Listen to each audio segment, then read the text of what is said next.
Bengali look തോന്നിക്കാറുണ്ട്.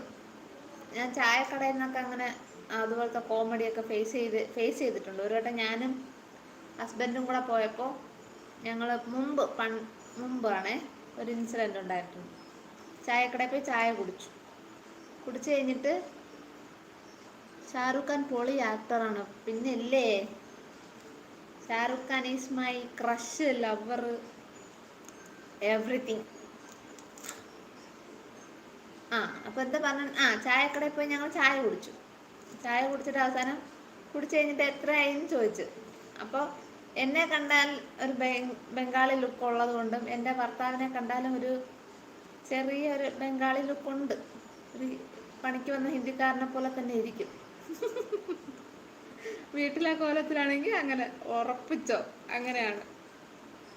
അങ്ങനെ അവർ ഞങ്ങളോട് പറഞ്ഞു 10 റുപ്യ എന്ന് പറഞ്ഞു. ശങ്കർ ഇല്ലേ അവിടെ? ഇല്ല, അതുകൊണ്ടല്ലേ ധൈര്യമായിട്ട് പറയുന്നത്. ഉണ്ടെങ്കിൽ ഇപ്പൊ വന്നേനെ ഫോണ് തല്ലി പൊട്ടിച്ചേനെ. അതാ, ഞങ്ങൾ ചായ കുടിച്ചിട്ട് എത്രയും ചോദിച്ചപ്പോൾ അവർ പറഞ്ഞു 10 റുപ്യ എന്ന് പറഞ്ഞു. അപ്പോൾ ഞങ്ങൾ 10 റുപ്യ 10 രൂപയല്ലേ എന്ന് ചോദിച്ചിട്ട് പറഞ്ഞു ഞങ്ങൾ മലയാളീസാന്ന് പറഞ്ഞു.